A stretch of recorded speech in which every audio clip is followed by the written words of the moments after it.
Hola, ¿qué tal? Mi nombre es Janely Naomi Cruz Gutiérrez, soy licenciada en psicología y yo voy a estar a cargo de esta materia que es neurofisiología. Y bueno, pues vamos a dar inicio con este primer bloque. En neurofisiología es mucha teoría, bastante. Es más, más conceptos, más cosas, más técnicas, ¿sí? que, que cualquier otra cosa.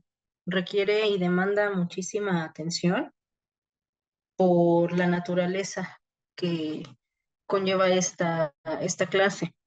Sí, vamos a tener muchas definiciones, muchos conceptos, algunos esquemas que son importantes para el desarrollo de nosotros los profesionales en la salud. Sí, entonces eso es lo que estoy tratando de llevar estos bloques de la manera más digerible para todos. Y entonces, pues bueno, me gustaría iniciar con algunos antecedentes, más bien con los antecedentes históricos de la neurofisiología. ¿Ok? Como es la introducción, vamos a ver los antecedentes históricos. Voy a ir poniendo las diapositivas y ya para que también ustedes tengan la oportunidad de ir tomando nota. Ok, tenemos que Alcmeón de Crotona, en el siglo V antes de Cristo, nos compartió o fue el primero en hacer las disecciones de nervios ópticos. El cerebro era el asiento del pensamiento y las emociones. Eso es lo que él nos deja. Sigue Claudio Galeano de Pérgamo. En el siglo II nos habla de los músculos controlados por la médula espinal y es el que nos habla de los 7 pares de nervios craneales, el tratado sobre el diagnóstico de los sueños y afirma que estos pueden ser el reflejo de los padecimientos y nos incluye el término cerebelo y cerebro. Y Versalio, en el siglo XVI, da los detalles de la anatomía del cerebro.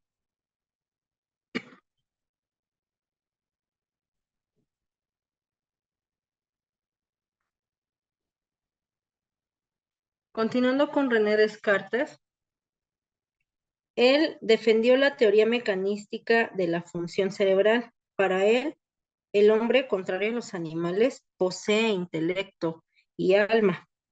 Para Franz Joseph Gall, propuso que las funciones de la mente tienen una base biológica cerebral en el concreto. Postuló que el cerebro no es solo un órgano, sino que consiste en al menos 35 centros. Y tenemos a Corbinian Brodmann, que descubrió 52 áreas de la corteza cerebral humana y sugirió que cada una de ellas tiene una función específica. Continuando con los antecedentes históricos,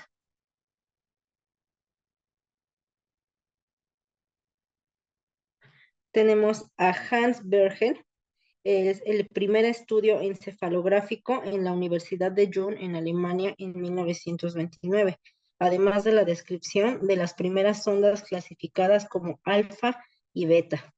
Teodoro Flores Covarrubias, el primer registro encefalográfico en México con un aparato creado por él. Estos son los antecedentes históricos de la neurofisiología y ahora vamos a darle continuidad con los conceptos básicos. Me voy a quedar ahí. Empezamos con neurofisiología. Es la rama de la fisiología que es encargada del estudio funcional de la actividad bioeléctrica del sistema nervioso central, periférico y autónomo. Electroencefalografía.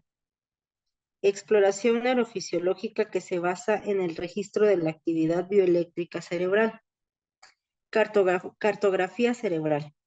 Estudio de la anatomía y funcionamiento del cerebro y la médula espinal a través de uso de imágenes. Electromiografía. Técnica de registro gráfico de la actividad eléctrica producida por los músculos esqueléticos. Electroneurografía. Técnica de registro gráfico de la actividad eléctrica producida por los nervios periféricos. Potenciales evocados.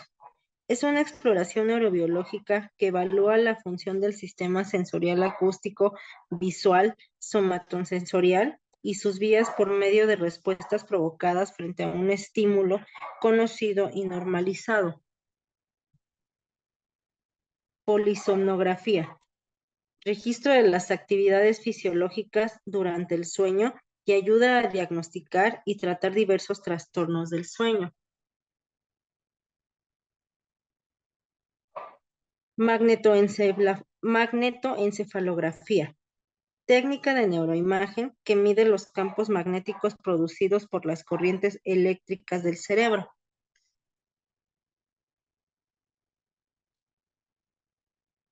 Neurona. Son células que poseen numerosas dendritas y un axón. Las dendritas forman una estructura arbórea inmensa que pueden extenderse por amplias áreas del cerebro. Los axones pueden llegar a tener más de 1 metro de longitud. La sinapsis es la unión entre el axón de una neurona y las dendritas de otra neurona. Potenciales de acción. Son señales eléctricas que con una neurona envía a otras representan un determinado tipo de información. Cada neurona recibe muchas señales procedentes de otras neuronas, que es el potencial convergente, y a su vez envía señales a muchas otras, que eso es el potencial emergente. Aquí tenemos cómo está formada una neurona, el cuerpo celular o soma, el axón, botón terminal, la vaina de mielina, nódulo de Rambier y las dendritas. Son estas. Se lo dejo para que puedan ver bien cómo es la estructura. ¿Ok?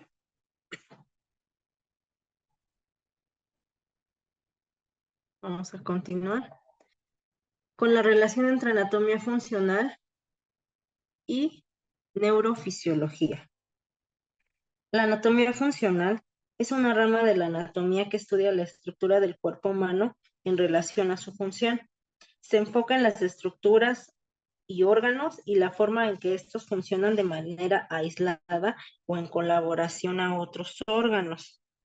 Se enfoca en las estructuras y órganos. Eso fue lo que les mencioné ahorita, perdón, me equivoqué. La anatomía funcional es importante ya que permite entender cómo se mueven los músculos y las partes del cuerpo. La neurofisiología, al encargarse del estudio funcional de la actividad bioeléctrica, se complementan, ya que desde años atrás hemos visto cómo los impulsos eléctricos generados en el cerebro son los encargados de provocar contracciones musculares. Vamos a la neurociencia.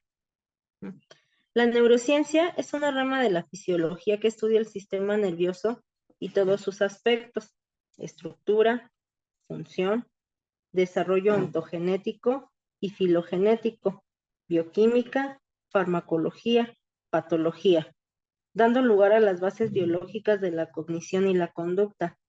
La neurociencia engloba una amplia gama de interrogantes acerca de cómo se organizan los sistemas nerviosos de los seres humanos y de otros animales, cómo se desarrollan y cómo funcionan para generar la conducta.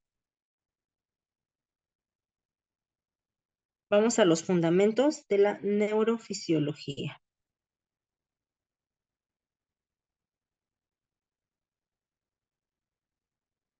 El cerebro es el responsable exclusivo de las alegrías, los placeres, la risa y la diversión, y de la pena, la aflicción, el desaliento y las lamentaciones. Gracias al cerebro adquirimos sabiduría, conocimientos y vemos y oímos. Sabemos lo que es repugnante y lo que es bello, lo que es malo y lo que es bueno, lo que es dulce y lo que es insípido. El estudio biológico del cerebro Es un área multidisciplinaria, desde el nivel molecular hasta el conductual y cognitivo, pasando por el nivel celular, los ensambles y redes neuronales, incluyendo sistemas como la corteza cerebral o el cerebelo, e incluso el nivel más alto del sistema nervioso.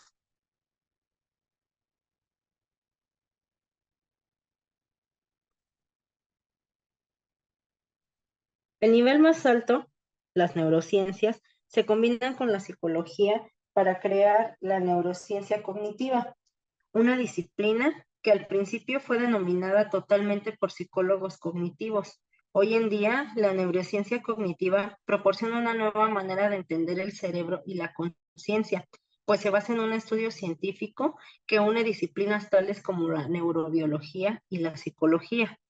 El principal objetivo de la neurociencia cognitiva es el estudio de las representaciones internas de los fenómenos mentales. La neurociencia cognitiva se basa en 5 aproximaciones principales. 1. El encéfalo.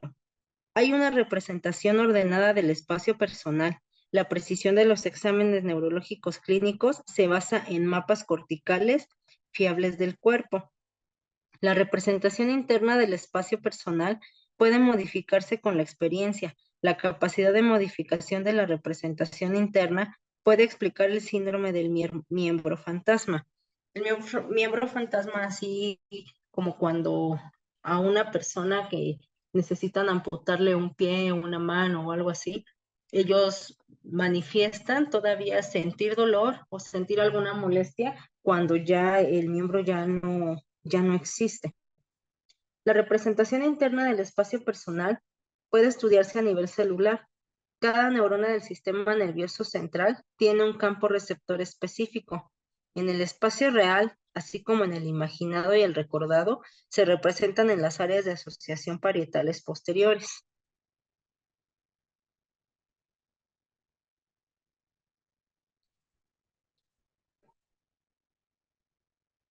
Continuamos. Las neurociencias ofrecen un apoyo a la psicología con la finalidad de entender mejor la complejidad del funcionamiento mental. La tarea central de las neurociencias es la de intentar explicar cómo funcionan millones de neuronas en el encéfalo para producir la conducta y cómo a su vez estas células están influidas por el medio ambiente, ¿de acuerdo?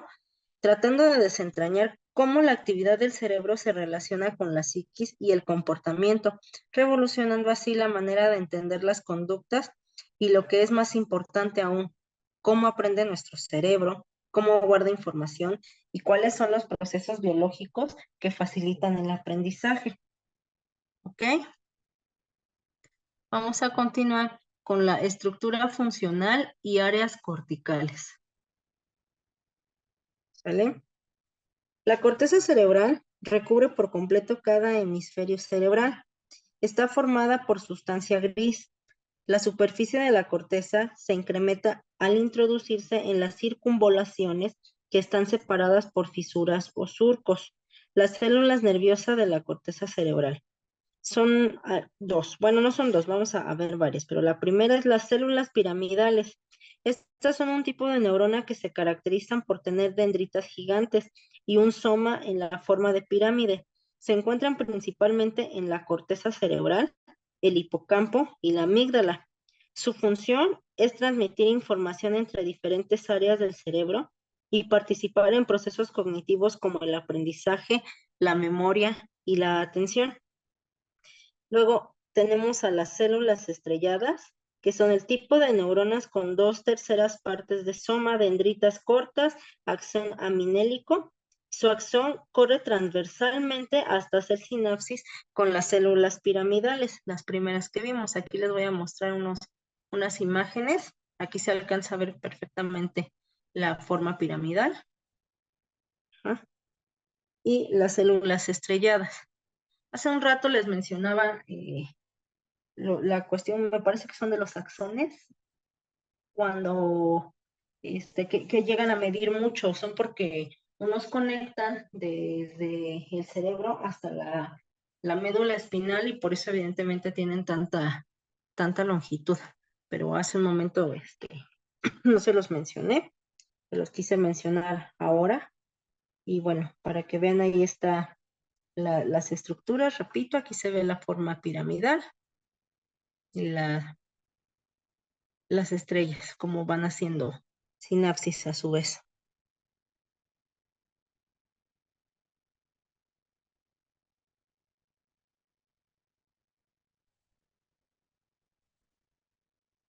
Aquí están. Las células fusiformes, horizontales de Cajal y las Martinotti. Aquí están. Yo las dejo aquí para que las vean mientras les digo cuál es cada una. La fusiforme, la primera, se localizan en la lámina más profunda de la corteza. Son células principales atípicas con cuerpos celulares elípticos irregulares. Ahí lo podemos observar. Además de sus ramas intracorticales locales, los axones de las células principales se conectan con otras neuronas en tres formas. Luego vienen las horizontales de Cajal. Son, durante el desarrollo prenatal, la fuente principal de relina en la zona marginal de la neocorteza y el hipocampo. Y las células de Martinotti son pequeñas neuronas multipolares presentes en todos los niveles de la corteza cerebral. Tienen dendritas cortas y su axón se dirige, hacia la superficie pial de la corteza, donde termina una capa que suele ser la más superficial. Estas células establecen sinapsis con regiones distales de dendritas apicales desde neuronas piramidales. Aquí están, un ejemplo de cada una de ellas.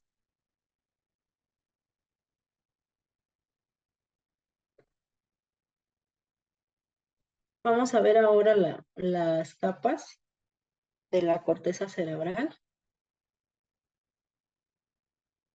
Aquí está.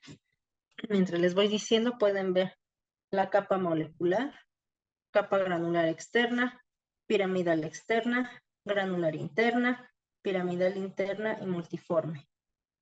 Aquí están. ¿Sí? La primera, ¿sí? Más que nada es para que ustedes las puedan ver representadas. ¿Sí?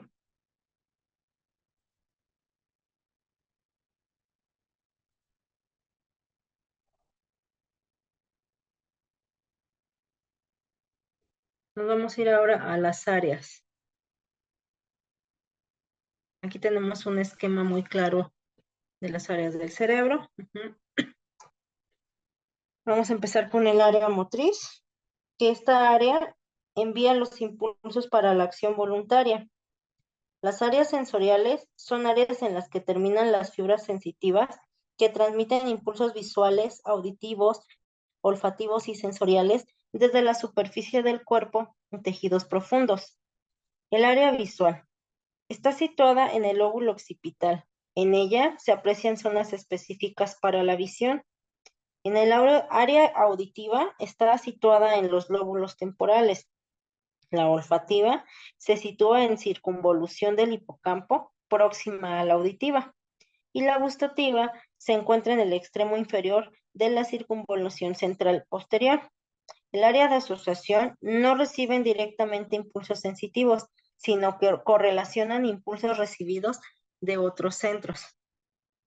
Aquí se encuentra el área premotora, la corteza primaria, los surcos, este es el surco central, somatosensorial primaria, el área del sabor, área de asociación somatosensorial, el área visual, corteza visual, sector cognitivo lingüístico, el área de Wernicke.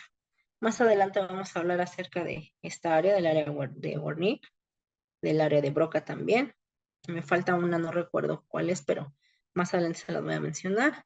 El área prefrontal, área de asociación auditiva, la corteza auditiva. Igual más adelante vamos a hablar acerca de las funciones del hemisferio derecho, izquierdo. Recuerden que estos son bastantes términos y son cosas muy visuales que necesitamos aprender.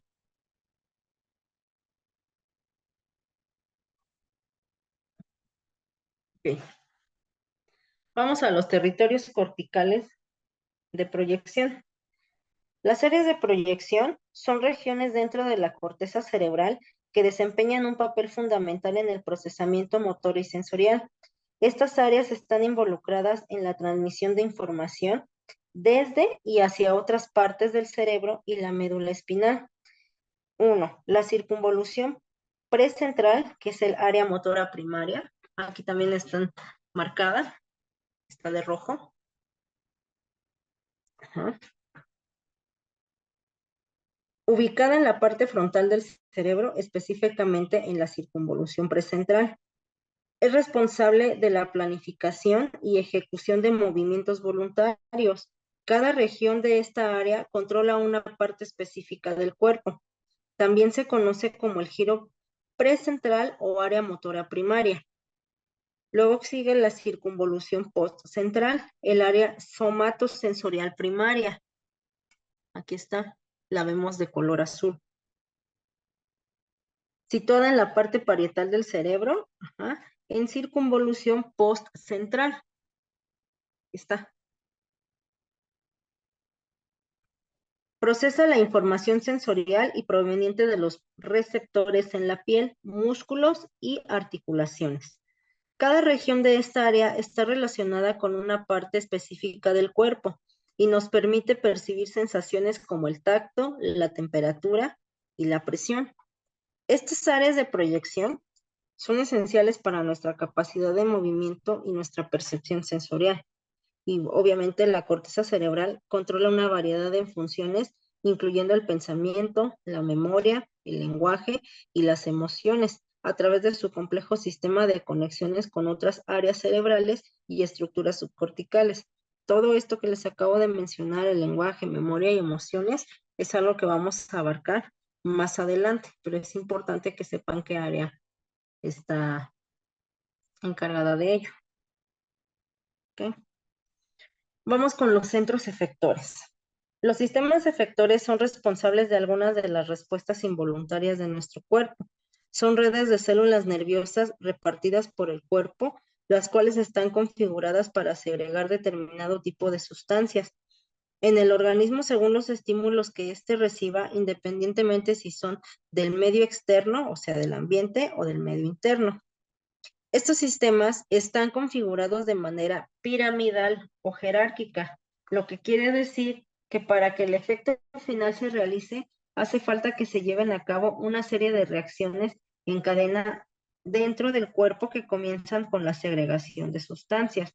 Por ejemplo, en el caso del sistema motor, este está formado por los circuitos neuronales y los músculos que responden a las señales, lo que conocemos como fenómenos eléctricos, provenientes del sistema nervioso central.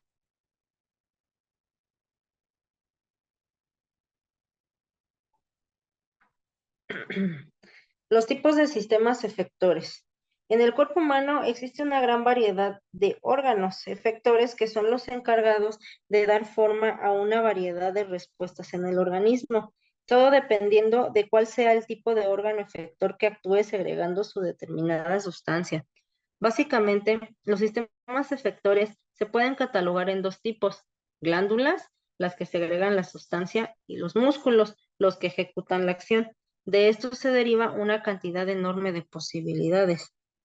Teniendo en cuenta que poseemos una tremenda cantidad de glándulas efectoras y aproximadamente 639 músculos en el cuerpo humano, los efectos y las respuestas que nuestro organismo está configurado para dar en determinados momentos, en verdad son inconmensurables.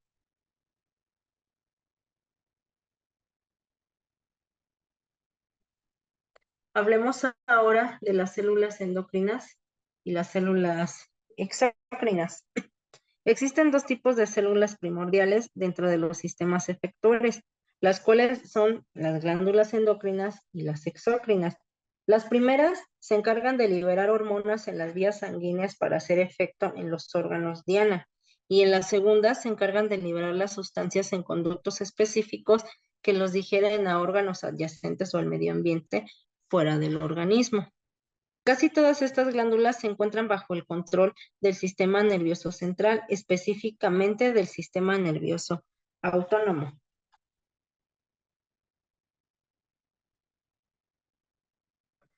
¿Cuáles son los tipos de músculos involucrados? Y tenemos los músculos, bueno, en cuanto a los músculos, estos también poseen una división, que son los que determinan sus funciones. En primer lugar, tenemos a los músculos estriados y lisos. Los primeros, también denominados como músculos esqueléticos, se encargan de la motricidad del esqueleto, ya que se encuentran fijados a la estructura ósea por medio de tendones. Estos músculos están controlados por el sistema nervioso central somático, lo que quiere decir que sus acciones son controladas por la voluntad del individuo. El segundo tipo de músculos está encargado de todo lo referente al movimiento de los órganos internos. Esta segunda categoría están controlados por el sistema nervioso central autónomo y, a diferencia de los músculos estriados, no pueden ser controlados a voluntad. ¿Ok? Vamos a ver entonces cuáles son los movimientos asociados a la reacción, los movimientos reflejo y los voluntarios. Tal y como hemos visto, a manera de síntesis, podemos decir que los sistemas efectores son procesos holísticos del sistema nervioso central, que depende de glándulas secretoras de sustancias y músculos estriados y lisos para ejecutar los movimientos. Por otro lado, el cuerpo humano está en constante movimiento, ya sean movimientos voluntarios o involuntarios. Todos estos procesos dependen de las funciones de los sistemas efectores y hay diversas áreas de motricidad que hay que ver de manera separada. 1. El movimiento de reflejo. Son todos los movimientos que hacemos de manera directa ante el primer contacto con un estímulo del entorno. Estos movimientos no pueden ser eliminados de manera voluntaria. En este tipo de movimientos, la neurona hace sinapsis directamente con la neurona motora sin pasar por los procesos piramidales más complejos. Una disculpa por los perritos, pero es algo que yo no puedo controlar. Bien, vamos a los movimientos voluntarios. Son los movimientos que hacemos con un propósito establecido de forma consciente. Ocurren por todo el proceso piramidal complejo de los sistemas efectores y requieren de planificación previa. Vamos a continuar esperando que ya se calmen. Por otro lado, este tipo de movimiento, los voluntarios, en su mayoría es perfeccionado con la práctica del sujeto, mediante obviamente los procesos de aprendizaje mecánico. Un ejemplo podría ser conducir un coche, nadar o andar en bicicleta. Esas son actividades que requieren de una gran cantidad de movimientos que son coordinados entre sí y pues son voluntarios. ¿Ok? Vamos a los movimientos piramidales. No son movimientos de carácter involuntario, pero tampoco lo son de carácter voluntario. Este tipo de movimiento es el que hacemos cuando estamos realizando una actividad voluntaria y, en segundo plano, nuestro cuerpo requiere de otros movimientos para mayor comodidad y apoyo a lo que se está haciendo con más atención. Por ejemplo, cuando caminamos, nuestros brazos se mueven de manera extrapiramidal, o cuando un bateador abanica el bat y sus pies se giran. Todos estos son movimientos que nuestro sistema realiza para ayudar a la ejecución de la acción que nosotros estamos realizando. ¿Sale? La próxima vez que vayan a caminar, sus brazos saben que se mueven de manera extrapiramidal. Muy bien, vamos a continuar.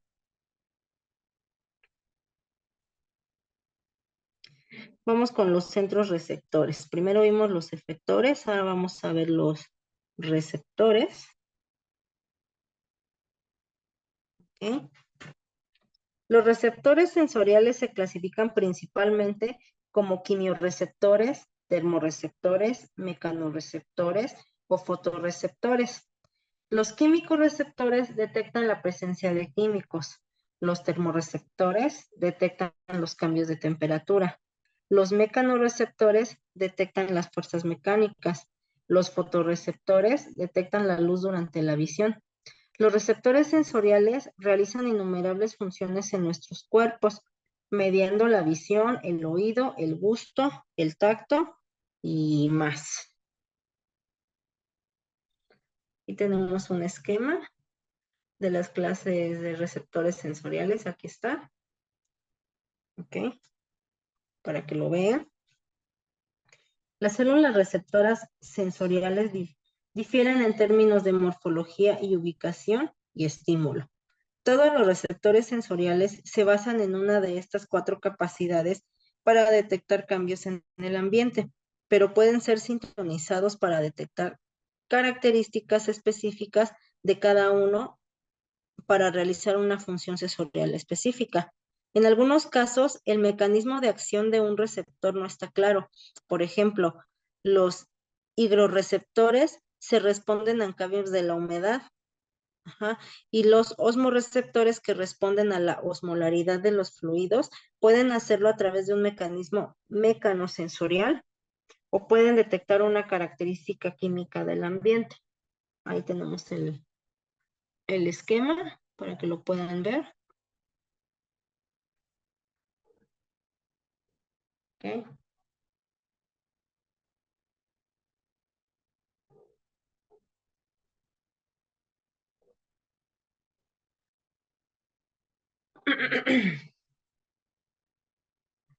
Los receptores sensoriales realizan innumerables funciones en nuestros cuerpos. Durante la visión, los fotorreceptores de varila y cono responden en la intensidad de la luz y color. Durante la audición, los mecanorreceptores y las células ciliadas del oído interno detectan las vibraciones conducidas desde el tímpano.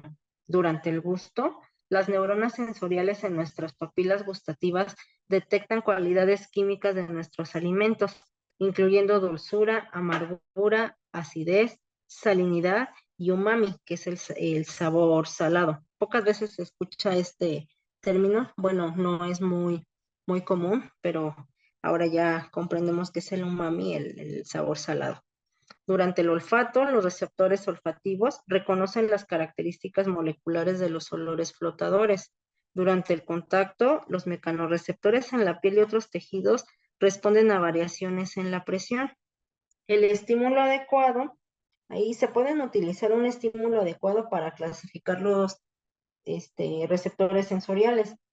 El estímulo adecuado de un receptor sensorial es la modalidad de estímulo para la cual posee el aparato de traducción sensorial adecuado. Vamos a ver una tablita de los centros receptores. ¿Cuál es el receptor y cómo sería el estímulo? Aquí se encuentra.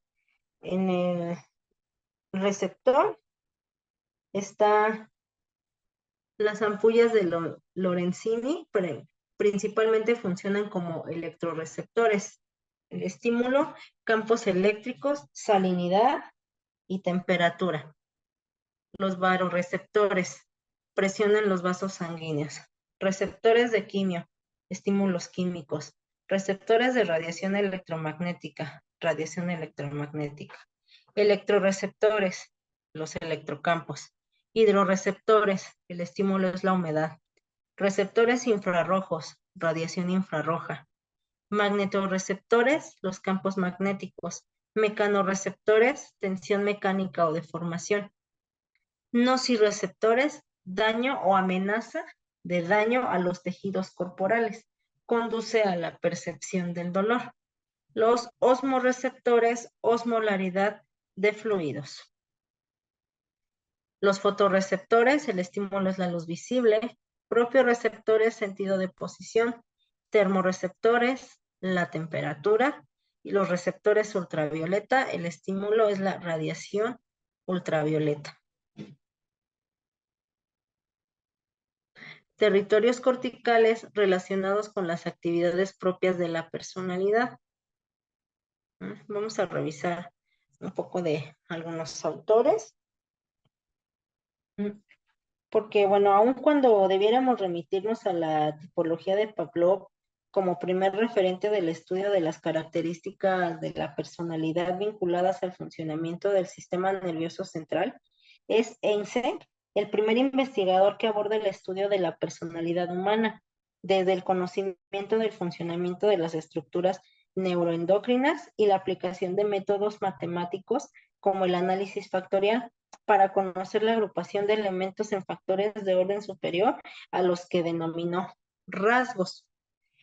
Einstein y Barrett, en 1985, proponen la existencia de tres dimensiones o rasgos de personalidad.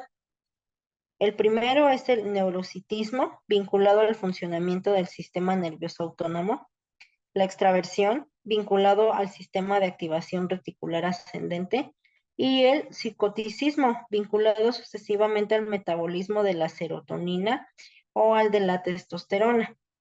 La propuesta de Einstein fue criticada por autores como Gray, quien efectuando una rotación sobre las dimensiones propuestas por aquel, sugirió la existencia de dos dimensiones vinculadas al funcionamiento del sistema nervioso central, el sistema de activación conductual, como se conoce como VAS, relacionado con los sistemas de excitación cerebral, como la corteza frontal, el tálamo y el estriado, y el sistema de inhibición conductual.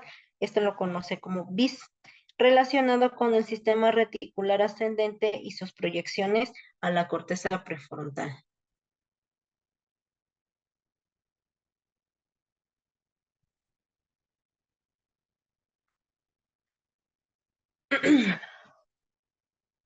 Propuesto inicialmente por Dickman y Goldberg, el modelo de las 5 grandes factores de personalidad, en inglés Big Five Model, partió de una estrategia de investigación diferente. Los investigadores encontraron que los descriptores de la personalidad disponibles en el lenguaje habitual de las personas se agrupaban consistentemente mediante análisis factorial en 5 dimensiones. Desarrollos posteriores llevaron a McCrae y Costa en el año del 97 a proponer un modelo de personalidad basado en 5 factores independientes que se repetía en estudios transculturales: extraversión, neuroticismo, meticulosidad, afabilidad y apertura. El modelo suponía un avance sobre la teoría de Gray y, mediante el uso del instrumento propuesto por los autores, el NeoPR, el modelo empezó a acumular evidencia empírica, constituyéndose en la teoría predominante en las últimas décadas sobre la estructura de la personalidad humana.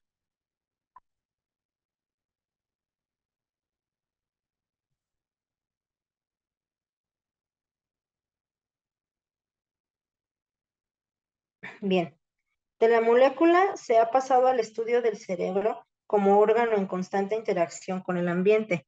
Tal y como afirman algunos autores, el trazado es desde los genes al cerebro hasta la conducta, completado en último término como desde el ambiente a los genes, al cerebro y hasta la conducta.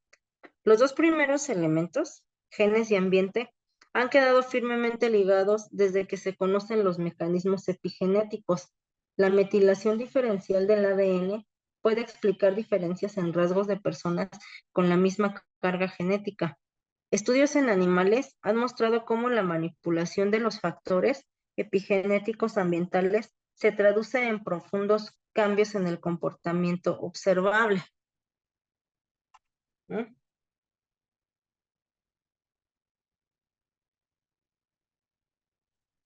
Estudios longitudinales con grandes muestras han mostrado cómo los factores epigenéticos influyen sobre la carga genética, provocando una enorme variabilidad dentro de los márgenes permitidos por esta.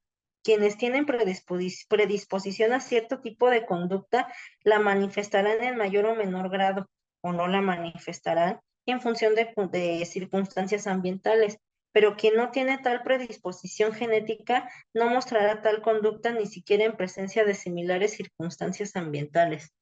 Quedaba, pues, comprobar que los rasgos de personalidad, teórica o empíricamente formulados, tenían un reflejo en la estructura y funcionamiento del cerebro, que era algo más que meros constructos descriptivos.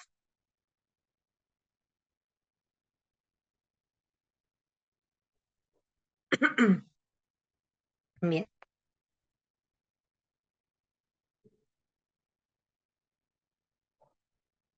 vamos a continuar. Aquí tenemos una tabla, que bueno, son dos, esta y la que sigue. Ajá.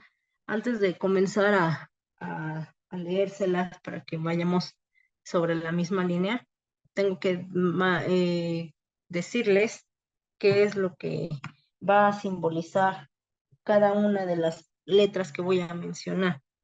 La N la tenemos como neuroticismo, EX, extraversión, AP, apertura, ME, meticulosidad, AF, afabilidad, RMF, resonancia magnética funcional, MORFB, morfometría basada en voxeles, ITD, que es la imagen por tensor de difusión, TEP o TEP, tomografía por emisión de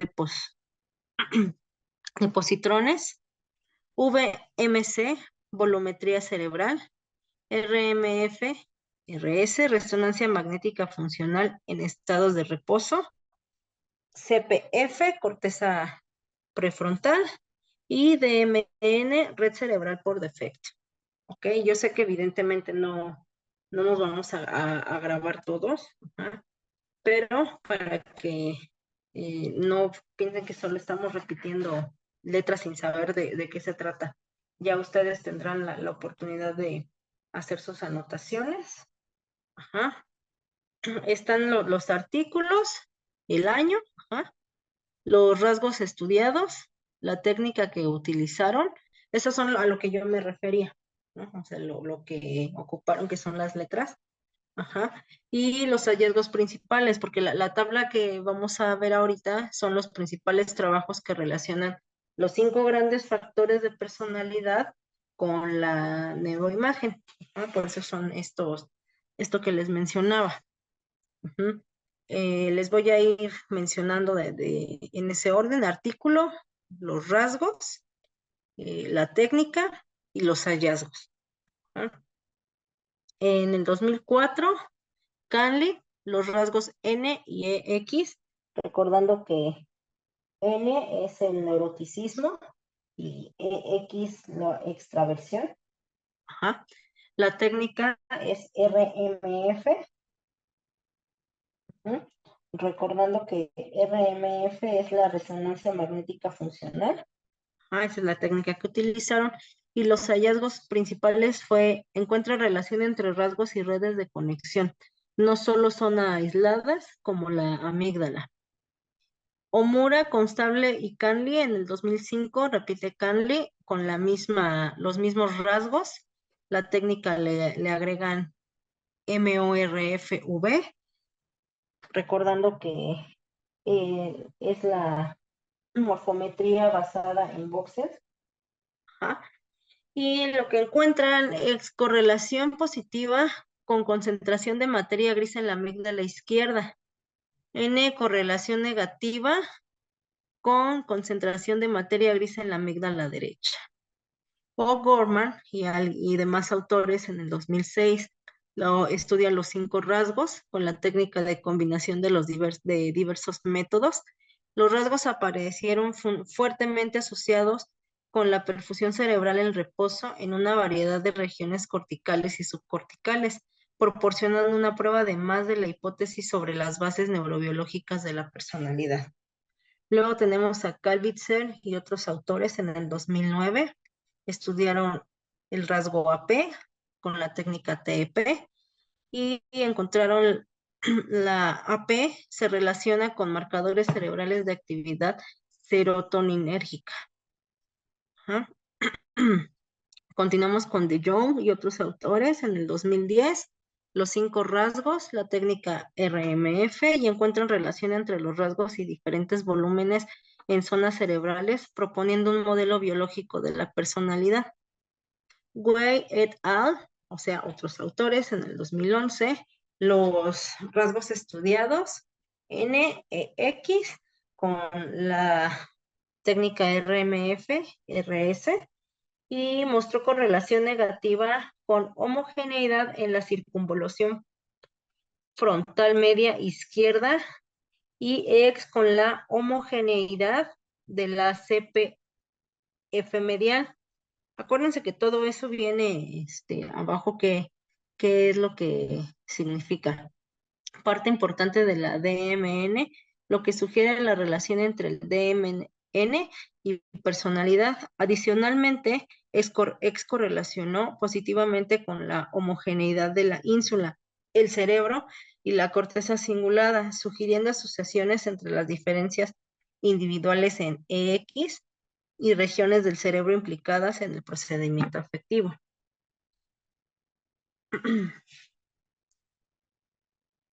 Continuando con Adelstein y otros autores en el 2011, los 5 rasgos, con la misma técnica, propone que un mapeado cerebral de las zonas relacionadas con los 5 rasgos, encontrando diferencias individuales en tal distribución general en estados de reposo. Aquí nos menciona justo el DMN.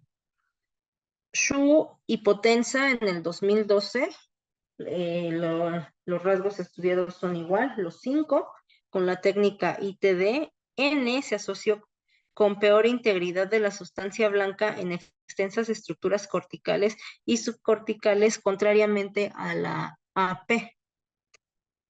Sois,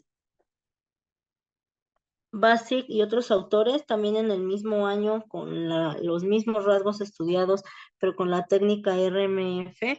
ME correlacionó positivamente con la actividad en la circunvolución frontal inferior izquierda, la ínsula anterior adyacente y la circunvolución cingulada anterior.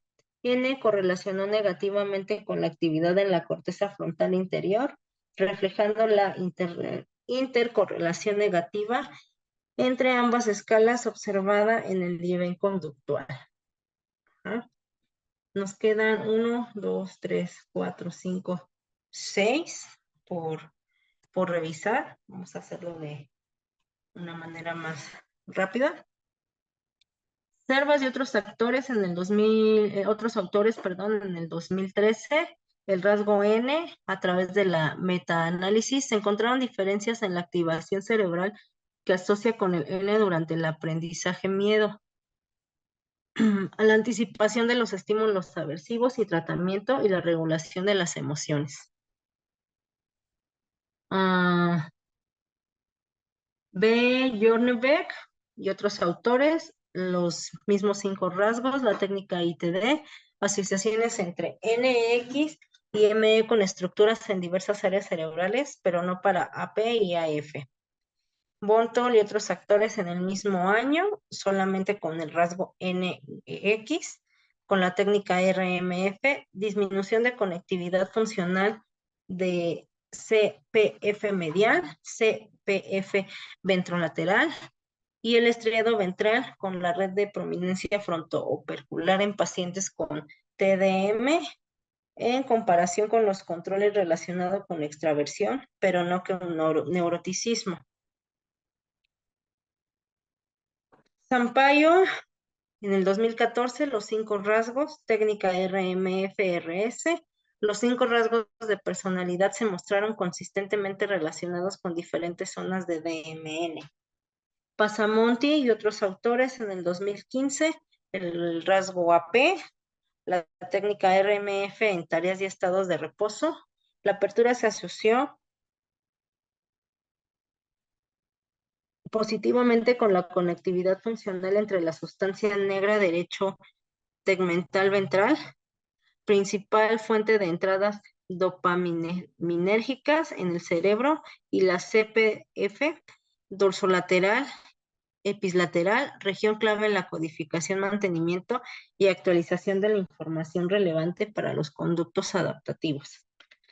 Kong, por último, y otros autores en el 2015, con los 5 rasgos, con la técnica MORPH-V, el rasgo como N, X y ME contribuyeron al bienestar social, pero solo la X actuó como un mecanismo de mediación que subyace a la relación entre el volumen de la corteza dorsolateral, prefrontal medial y bienestar social, sugiriendo que este rasgo podría desempeñar un papel importante en la adquisición y proceso del bienestar social.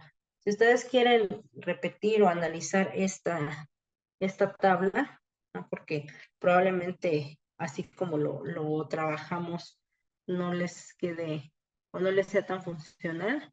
Aquí está. Recuerden que hasta aquí abajo está todo lo que significan las letras, para entender cuáles son los rasgos, cuáles son las técnicas y el resultado. ¿Sale? Aquí tenemos la localización anatómica de la red por defecto, ¿no? Para que lo vayan observando.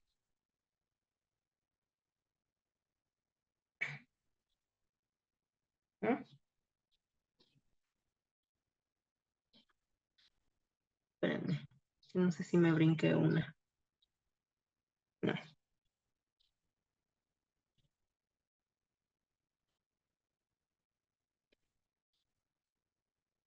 bien.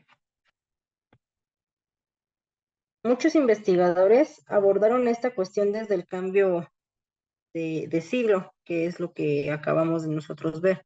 Los estudios iniciales de Canley empezaron a buscar los correlatos cerebrales de los rasgos del modelo de 5 factores, mediante resonancia magnética en alta resolución y morfometría basada en voxel.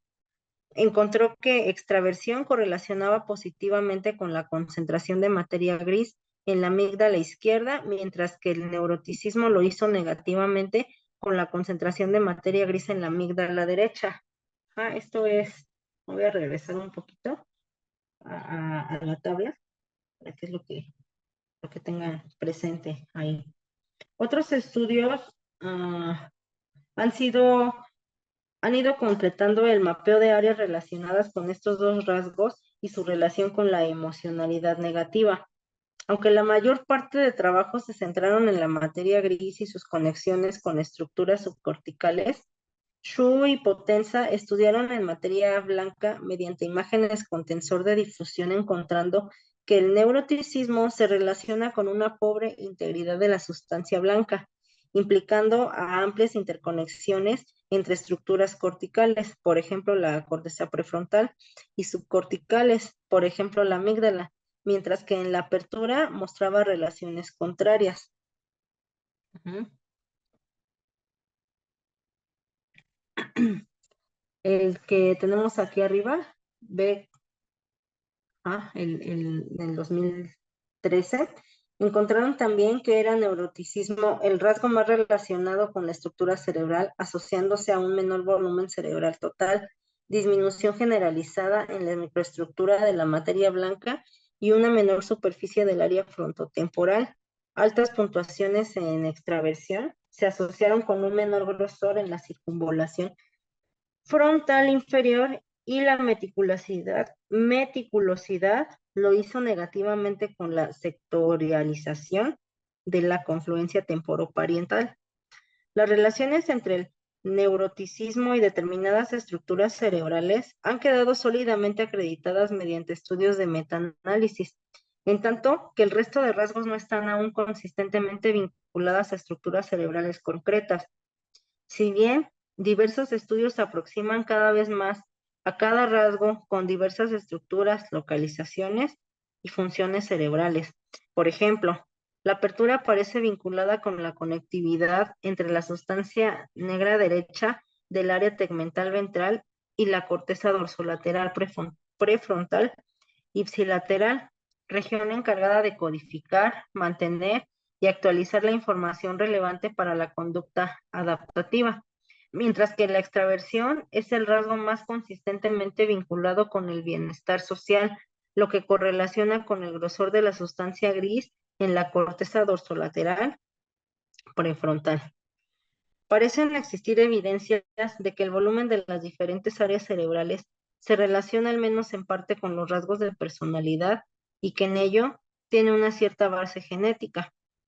Los factores epigenéticos parecen estar más relacionados con la variabilidad observada en estudios funcionales, en especial en rasgos como la afabilidad. En definitiva, parece contarse con evidencia suficiente para sustentar aquella afirmación ya mencionada, según lo cual los rasgos de personalidad del modelo de 5 grandes factores, que ya los mencionamos, reflejan algo más que meras taxonomías descriptivas en medida de que los rasgos cuentan con sólidas evidencias de validez externa que los vincula a variables estructurales y funcionales del cerebro. Sin embargo, estos trabajos dejaban aún muchas preguntas sin respuesta, como ¿se forma la personalidad en el cerebro? ¿Reflejan los estudios neuroimagen generalmente basados en la realización de tareas concretas el verdadero sentido de algo estático y persistente como la personalidad? ¿Mediante qué mecanismos se vinculan los sustratos genéticos al historial de aprendizaje y la experiencia para configurar los cambios estructurales y funcionales que sustentan la personalidad individual? ¿Dónde? ¿En qué parte del cerebro está la personalidad? Si es que puede localizarse.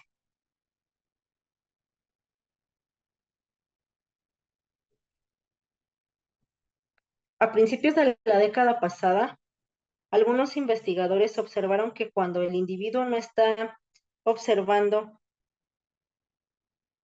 no, a ver, de un momento. Ok. A principios de la década pasada, algunos investigadores observaron que cuando el individuo no está realizando ninguna tarea o se encuentra en un periodo de descanso entre tareas o algo así, el cerebro no se encuentra realmente en reposo. Existe una red neuronal que permanece activa y que denominaron red neuronal por defecto, del inglés Default Mode Network. Y las siglas son DMN, que es algo de lo que vimos también en la tabla pasada. Cuando la red neuronal orientada a la tarea, Task Oriented Network, o sea, TON, así lo van a ver, no se encuentra activa en la persecución de un objeto concreto, un objetivo concreto. Aquí hace un ratito les mencionaba, aquí está la red por defecto y cómo es que trabaja.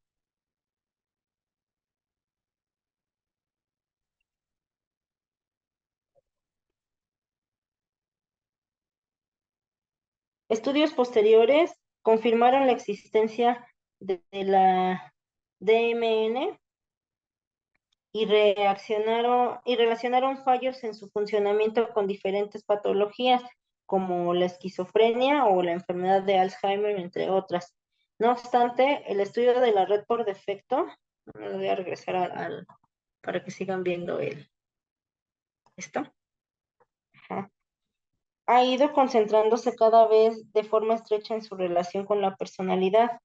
En efecto, la DMN aparece estrechamente vinculada tanto con rasgos de personalidad normal, por ejemplo, la emocionalidad positiva, como trastornos de la personalidad, por ejemplo, el trastorno de personalidad límite o antisocial.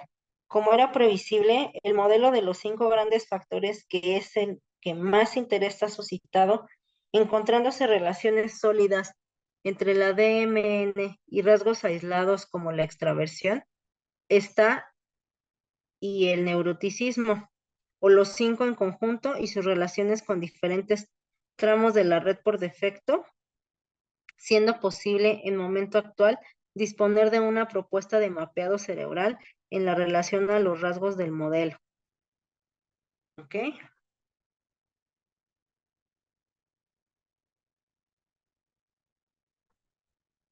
Parece pues que la DMN representaría el sustrato neurológico en el que se deposita el producto de la interacción entre la carga genética y las experiencias en la relación del individuo como su ambiente, representando en último término un manual de instrucciones que dirige de forma estable y persistente el modo en que el sujeto gestiona su relación con el mundo, su búsqueda de reforzamiento, su afrontamiento de conflictos, sus metas y valores personales.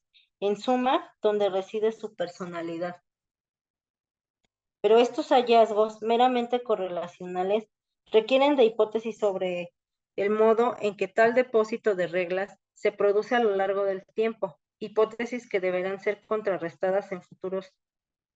deben ser constatadas en futuros estudios. Peled en el 2012 ha sugerido que hay 3 elementos a considerar: la conectividad, la reducción de la entropía y la plasticidad dependiente de la experiencia, que es lo que muestra esta figura. Ambiente, atractores, plasticidad dependiente de la experiencia, reducción de la energía libre. Así.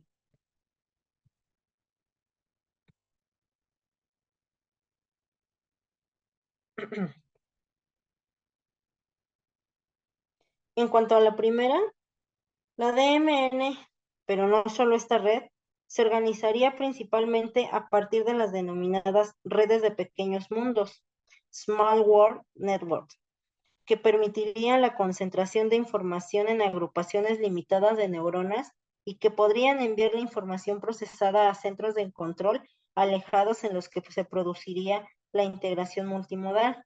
En segundo lugar, el aprendizaje es un proceso que implica la formación y el fortalecimiento de las conexiones interneuronales, de modo que ese conjunto tenderá a activarse ante situaciones estimulares y patrones de activación similares o atractores, tendiendo a reducir la energía libre o entropía, algo que en términos psicológicos denominaríamos reducir la incertidumbre. Finalmente, la experiencia de interacción con el ambiente orientada a reducir la incertidumbre modifica la conectividad neuronal mediante mecanismos de plasticidad dependiente de la experiencia, lo que en último término supone el paso en el que la experiencia queda depositada en el cerebro, modulando lo que hemos denominado personalidad. Así, los fallos en los mecanismos de reducción de la energía libre explicarían los trastornos de ansiedad y del estado de ánimo. Los fallos en los mecanismos de conectividad explicarían los trastornos psicóticos, conectopatías, y los fallos en la red por defecto explicarían los trastornos de personalidad o patologías de la red por defecto. La confirmación de estas hipótesis implicaría cambios importantes, no solo en la comprensión de la etiología y los mecanismos patofisiológicos de los trastornos comportamentales, como ya ha sido sugerido años atrás, sino también en la práctica clínica y el abordaje psicoterapéutico y farmacológico. ¿Okay?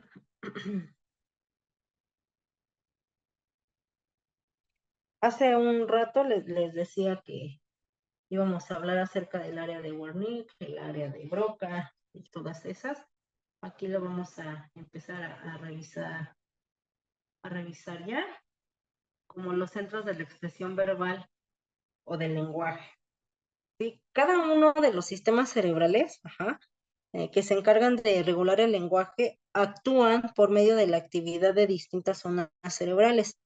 3 zonas más importantes son el área de Broca, el área de Wernicke y la circunvolación angular, que es la que me faltaba hace un ratito cuando iniciábamos. Le dije que eran 3 zonas, pero no recordaba la circunvolación.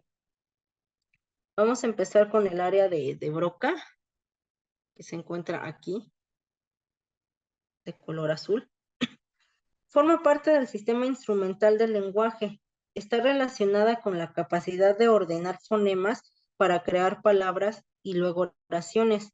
Por eso mismo, está también vinculada con el uso de verbos y de otras palabras necesarias para interactuar. Cuando esta zona se encuentra dañada, se presenta también una dificultad sintáctica relativa al orden, la combinación y la relación entre palabras. Se llama área de Broca por la persona que inició su estudio, Paul Broca, en 1861. Lo que hizo fue analizar el cerebro de una persona que había tenido dificultades muy importantes para expresarse verbalmente, mientras que en su comprensión del lenguaje era en apariencia funcional. Encontró un tumor en una parte del hemisferio cerebral izquierdo y bautizó el cuadro clínico como afemia.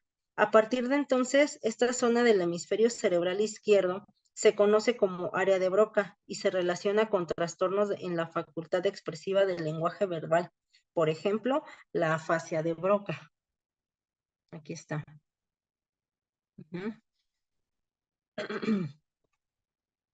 El área de Wernicke, lo voy a dejar aquí para que sigan viendo el mapita. bueno, el esquema. El área de Wernicke ayuda a evocar y vocalizar conceptos y se encarga también de procesar los sonidos para combinarlos, creando unidades capaces de tener significado. No se encarga directamente de regular la actividad semántica, es decir, la de dar significado a la expresión lingüística, sino de descodificar los fonemas. No obstante, cuando hay un daño en esta zona cerebral, al producir dificultades para la discriminación y el procesamiento de los sonidos, sí se ve afectado el campo semántico. Las regiones que componen esta área se relacionan con otras áreas cerebrales encargadas de regular la actividad motora y premotora. El área de Wernicke y las zonas de la actividad motora se conectan a través de una vía directa córtico-cortical y una vía córtico-subcortical. La primera es la que regula el aprendizaje asociativo en una dimensión más consciente y voluntaria, y la segunda está vinculada a las conductas automáticas como los hábitos. Esta área se ubica en el hemisferio izquierdo del cerebro, alrededor de la cisura de Silvio, así se conoce, y junto a la corteza de ínsula. Ha sido estudiada durante mediados del siglo XVII, con lo que hay varias propuestas donde se ubica y fue bautizada así en honor al neurólogo Carl Wernicke. Aquí está. Broca, azul, y Wernicke en amarillo.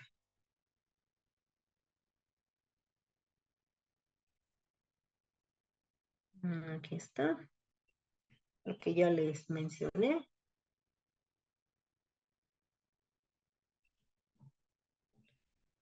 Vamos a continuar con la circunvolución angular para dar después paso al último tema de este bloque. ¿No? La circunvolución angular, el cerebro está cubierto por numerosos pliegues o relieves que tienen funciones muy importantes y aún no del todo conocidas. Estos pliegues o relieves se llaman circunvoluciones. Una de las circunvoluciones que participa en la regulación del lenguaje es la circunvolución angular, también conocida como giro angular o área 39 de Brodmann. Además del lenguaje, esta zona participa en la actividad de la memoria episódica y semántica, que también vamos a ver más adelante, en las habilidades matemáticas, la lectoescritura y la atención espacial. Las lesiones en esta zona se han relacionado con la afasia semántica por su relación con la actividad comprensiva del lenguaje y la comunicación. Muchos científicos consideran que esta circunvolución es una extensión o una parte del área de Wernicke, ¿vale? Hasta aquí con los centros de la expresión verbal o del lenguaje. Ajá, ya estamos por terminar el primer bloque. Ajá. Estírense, tomen agua, hagan alguna anotación, lo que tengan que hacer. Bueno, no, la anotación déjenla para ahorita que continuemos.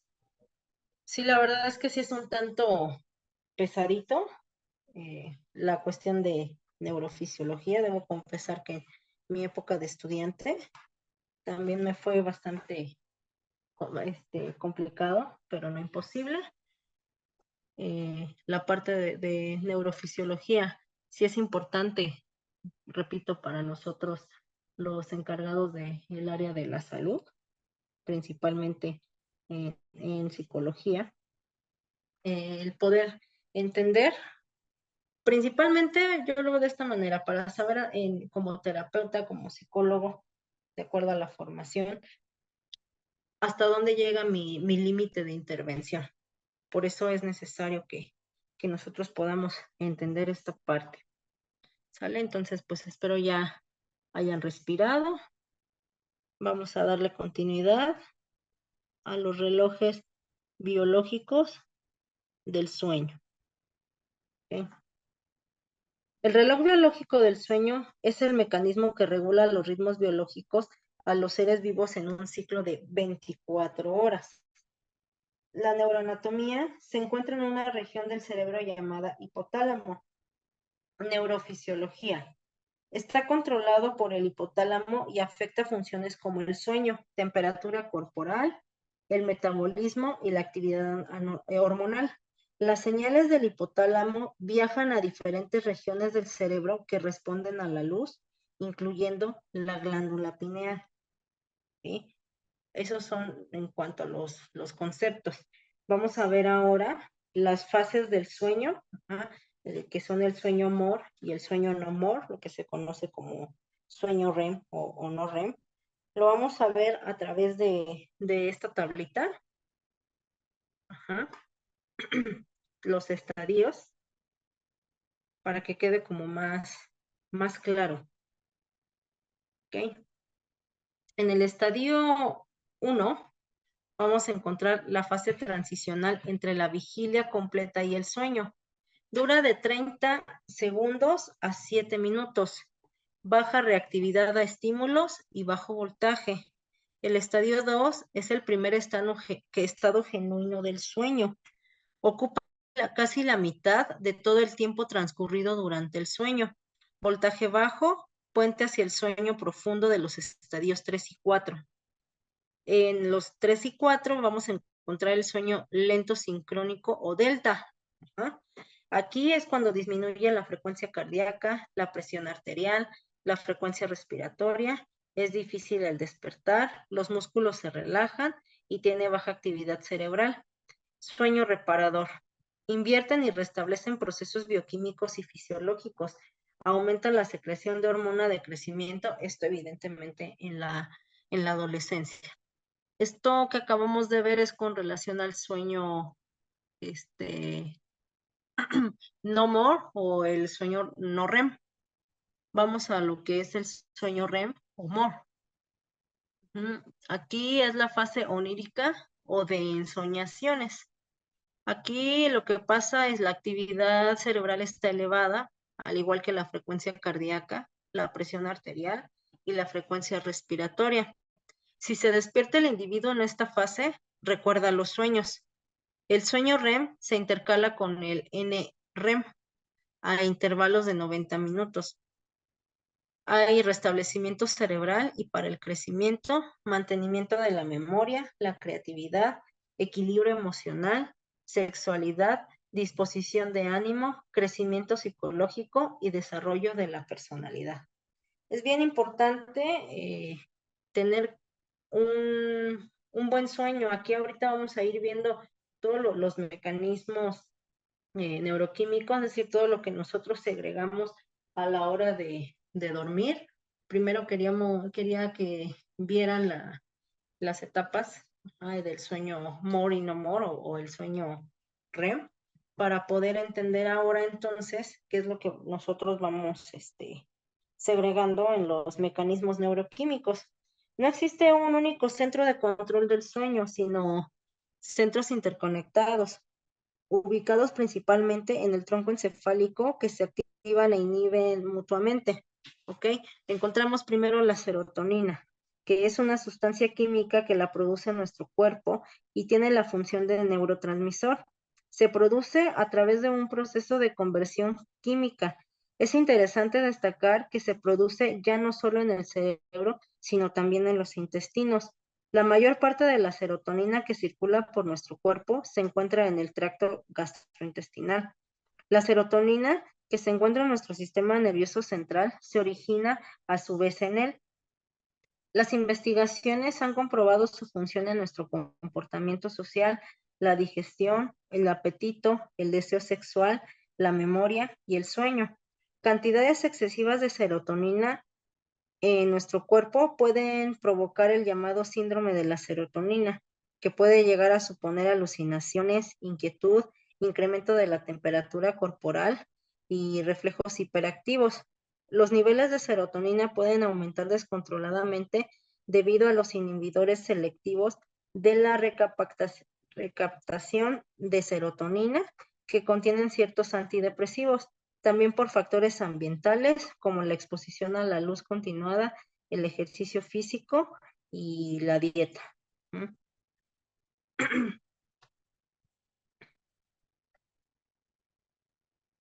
Vamos con la noradrenalina. Este es un neurotransmisor que actúa en prácticamente todas las regiones del cerebro. además de actuar como hormona dentro del sistema endocrino, algo habitual en esta clase de sustancias. Mantenimiento de la vigilia y la conciencia debido a su acción principalmente excitatoria en la corteza cerebral. Así, una disminución en los niveles de este neurotransmisor puede causar somnolencia y dificultades de actuación ante estímulos concretos.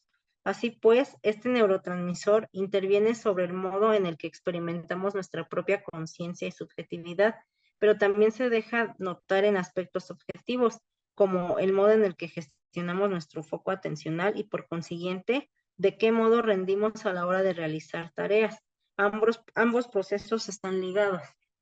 Es decir, cuando no logramos como coordinar bien, cuando decimos que andamos como en modo automático, bueno, pues esto es lo que quiere decir la función de la noradrenalina.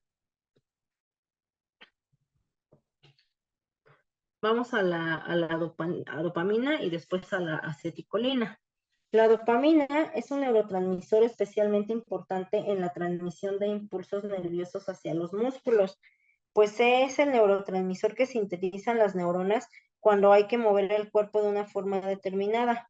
De igual modo, influye en el funcionamiento del cerebro y del sistema endocrino, regulando la conducta y el estado de ánimo, siendo responsable de propiciar la relajación y el bienestar. La dopamina también es muy importante para regular nuestro reloj biológico y es que dependiendo del momento del día en el que estemos, sus niveles van fluctuando para propiciar o bien que nos mantengamos despiertos o bien que tengamos la necesidad de dormir. Sin la dopamina no podríamos tener un ciclo saludable del sueño. Ya ahorita vamos a ver lo que influye la luz y la oscuridad en este sentido.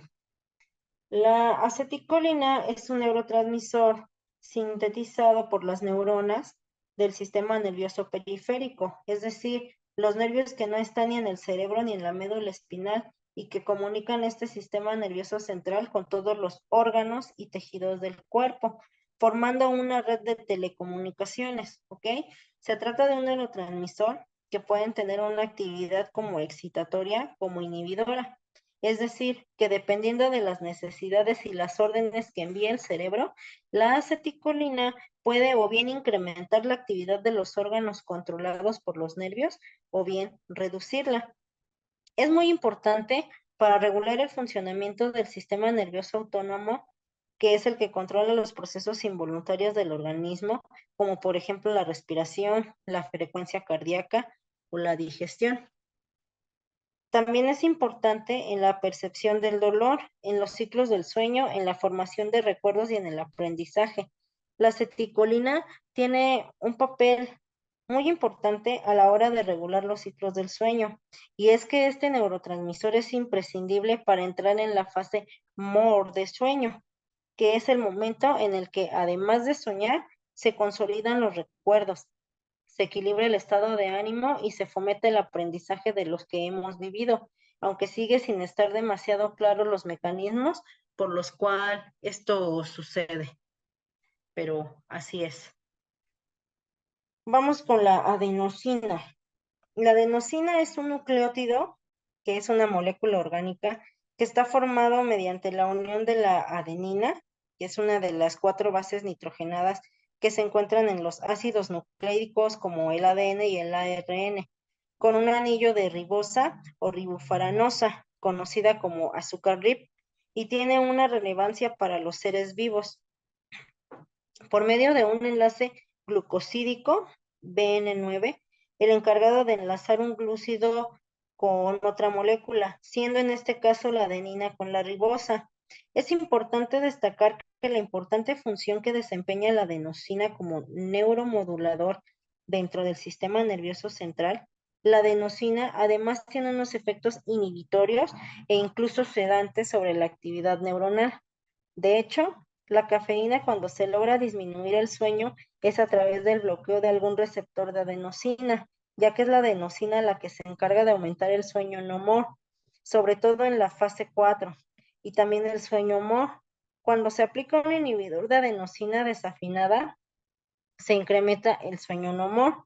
Con respecto al papel de la adenosina en vigilia, aún es pronto para dar unos resultados más concluyentes, ya que aunque se ha podido observar que se ha encontrado niveles elevados los receptores A1 de adenosina, tras una noche de privación de sueño no more, también se pudo comprobar que los niveles de adenosina no están elevados tras 48 horas de privación. ¿Vale? Vamos a continuar con la histamina. Muchos hablan de los antihistamínicos. Vamos a ver qué tiene que ver con este mecanismo neuroquímico. Es una de las sustancias químicas que tienen un doble rol, actuando tanto de hormona como de neurotransmisor. Pero lo que nos interesa hoy es su papel como neurotransmisor. Es decir, la histamina, que es sintetizada por las conocidas como neuronas histaminérgicas, las cuales se localizan en el hipotálamo, una estructura del encéfalo situada en la zona central de la base del cráneo, y se especializan en síntesis de esta molécula. La histamina tiene un papel muy importante a la hora de regular la comunicación, o sea, la sinapsis entre neuronas, lo que hace que esta molécula, además de su acción inflamatoria en su papel como hormona, sea imprescindible para regular los ciclos de sueño, consolidar la memoria, modificar los niveles de estrés, coordinar las funciones sexuales y controlar la síntesis de otros neurotransmisores, ya sea inhibiendo o incrementando su producción. Por una parte, mediante los receptores H1 de la histamina, se lleva a cabo la función reguladora del ciclo vigilia-sueño. ¿Te suena que uno de los efectos secundarios que provocan los antihistamínicos es la somnolencia? Ok, pues es justo este mecanismo lo que nos lo explica. Los antihistamínicos actúan a nivel del receptor H1 de la histamina, inhibiendo la función de mantener el estado de alerta que esta molécula ejerce, por lo que como resultado notamos que el efecto sedante de estos medicamentos, o sea, me van a alentar porque lo inhibe, por eso es que me da sueño. Uh-huh.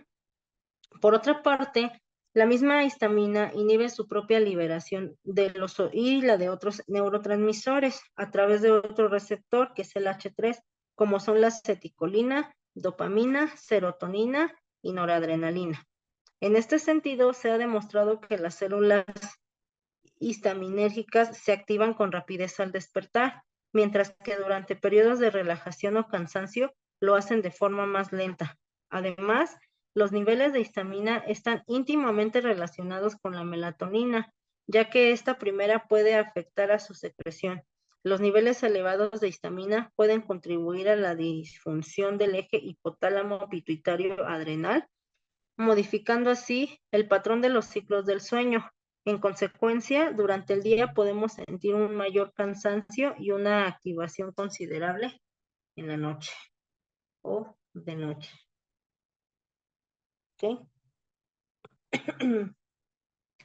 Y bueno, pues la melatonina, aquí podemos ver una imagen donde está la luz del día, la luz de noche, del día despierto, la serotonina, cómo influye, de noche sin luz, la melatonina.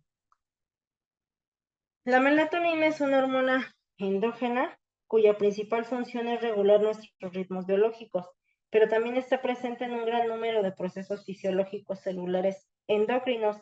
Se le conoce como la hormona del sueño porque se produce cuando no hay luz y tiene un importante papel,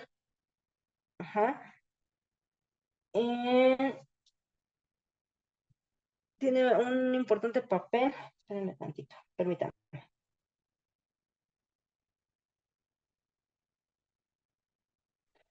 Listo, disculpen. Les mencionaba que tiene un importante papel en la calidad de nuestro descanso, ¿ah? Porque bueno, al amanecer nuestra glándula pineal cesa su producción de melatonina, lo cual marca el inicio de otro tipo de actividad. Y cuando nos exponemos a la luz y no es lo que les mencionaba hace un ratito, ¿no? Cuando tenemos la luz del sol o algo así, influye para la producción de serotonina. y al tener ya una habitación propicia para el sueño, entonces empezamos a producir la melatonina. Muchos expertos mencionan eh, que para poder dormir o tener un mejor descanso, sugieren la habitación lo más oscura posible. Actualmente ocupan mucho antes de dormirse cualquier dispositivo, ya sea la computadora, la tablet, el celular, para ponerse algunos ocupan música para querer dormir, porque no les es posible conciliar el sueño. Sin embargo, las ondas que producen y la luz no son aptas para poder conciliar bien el sueño. ¿Sale? Y bueno, pues como podemos ver, las funciones del sueño son esenciales para nuestra salud física y mental. Asegurarse de tener suficiente sueño de calidad es fundamental para mantener una vida sana y equilibrada. A continuación, podemos ver todas las funciones que nos proporciona dormir. ¿Sale? Primero, tenemos la conservación de la energía. Cuando dormimos, gastamos menos energía, ya que cuando estamos en el sol, esto es el sueño de ondas lentas, hay una disminución de la presión arterial, de la tasa cardíaca, del ritmo respiratorio, del tono muscular, de la temperatura corporal, etcétera. Todo ello nos sugiere que el posible papel del sueño sería la conservación de la energía. Incluso en los hospitales, por eso a los pacientes actualmente, bueno, es lo que yo he observado últimamente, los signos vitales son distintos, porque cuando se encuentran en reposo sucede todo esto que les estoy mencionando. La idea de que el sueño fuerza al descanso es apoyada por el hecho de que los pequeños mamíferos duermen mucho más tiempo, proporcionalmente respecto a los grandes mamíferos. Son animales con una gran demanda de energía para su termorregulación y locomoción, pero con pocas reservas. En nosotros aplica esto, es más, nosotros los adultos dormimos menos y los niños duermen más. Se dice que los niños deben de dormir entre 8 y 9 horas y los adultos con 7 es suficiente para tener un buen descanso y una buena función. Otra función es la recuperación y reparación del cuerpo. Una de las funciones más conocidas del sueño es su papel en la recuperación y reparación del cuerpo. Durante el sueño, nuestro cuerpo realiza diversas funciones como la reparación de tejidos, la liberación de hormonas de crecimiento y la eliminación de productos de desecho. Estos procesos son cruciales para mantener una buena salud y prevenir enfermedades. La tasa metabólica durante el sueño representa el 15% de la que mantenemos en vigilia. La reducción de los procesos metabólicos también están relacionados con la bajada característica de la temperatura corporal. El sueño sería pues un proceso en el que se dan diferentes procesos anabólicos que intentan compensar el desgaste físico y emocional de la vigilia. Así sería una necesidad fisiológica vital. Dormimos porque necesitamos descansar y recuperar fuerzas. El hecho de que durante algunos periodos del sueño se produzca liberación de hormonas podría apoyar esta hipótesis. La siguiente es la consolidación de la memoria y el aprendizaje. Durante el sueño, nuestro cerebro procesa y organiza las experiencias y conocimientos adquiridos a lo largo del día. Esto permite a nuestra mente crear conexiones más sólidas y duraderas entre distintos conceptos, lo que facilita el recuerdo y la comprensión de información nueva. Los humanos mostramos pocos déficits fisiológicos después de algunos días de privación. En cambio, sí se ven alteradas las capacidades intelectuales. Tras un periodo de privación de sueño pueden aparecer alteraciones perceptivas y alucinaciones. No sé si en algún momento hayan observado a una persona que consume alguna sustancia psicotrófica, le llamamos a droga. Eh, Hay una muy conocida que es el cristal, les inhibe el sueño y evidentemente comienzan a tener este tipo de alucinaciones, entre otras cosas. Después de periodos prolongados de privación del sueño, los sujetos muestran una mayor cantidad de sueño REM y sobre todo de sol. Ya les mencioné cuáles son las ondas sol. Muchos estudios, sobre todo con animales, han estudiado la relación entre el sueño REM y los procesos de aprendizaje y memoria, sobre todo a partir de las siguientes observaciones: el aumento del flujo sanguíneo, incremento de la síntesis de proteínas, cierta correlación filogenética entre el sueño REM y la capacidad de aprendizaje de las especies, existencia de correlaciones significativas entre el sueño REM y la capacidad de aprendizaje y de los sujetos, activación del sueño REM de estructuras con un fuente componente afectivo de la memoria, como por ejemplo la amígdala. En un experimento realizado en 1994 por Carney y otros, se observó que la privación del sueño REM después de una sesión de aprendizaje implicaba una mala retención de la tarea al día siguiente. En cambio, la privación del sol no producía estos efectos deteriorantes. Otra de las funciones es la regulación emocional. El sueño y la regulación emocional están íntimamente relacionadas y un buen descanso es fundamental para mantener una salud emocional óptima. Durante el sueño, el cerebro procesa y organiza las experiencias emocionales vividas durante el día, lo que permite una mejor comprensión y adaptación a los estímulos emocionales. La falta de sueño, en cambio, puede tener un impacto negativo en nuestra capacidad para regular nuestras emociones y manejar el estrés. A continuación se describen algunos aspectos clave de la relación entre el sueño y la regulación emocional. 1. El procesamiento emocional durante el sueño.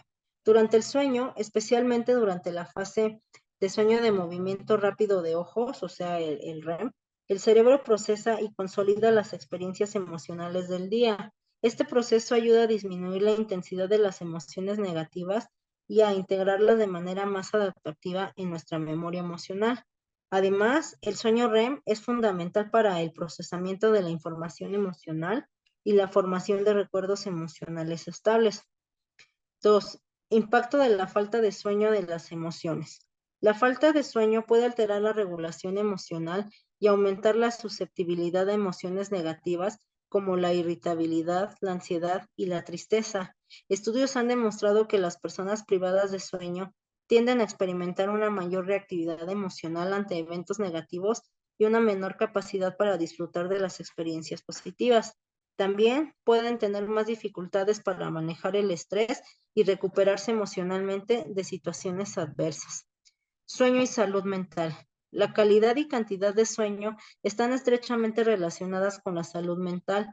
La falta crónica de sueño se ha asociado con mayor riesgo de trastornos del estado de ánimo, como la depresión y la ansiedad. La intervención temprana en problemas del sueño puede ser clave para prevenir o tratar estos trastornos. 4. Sueño y toma de decisiones emocionales.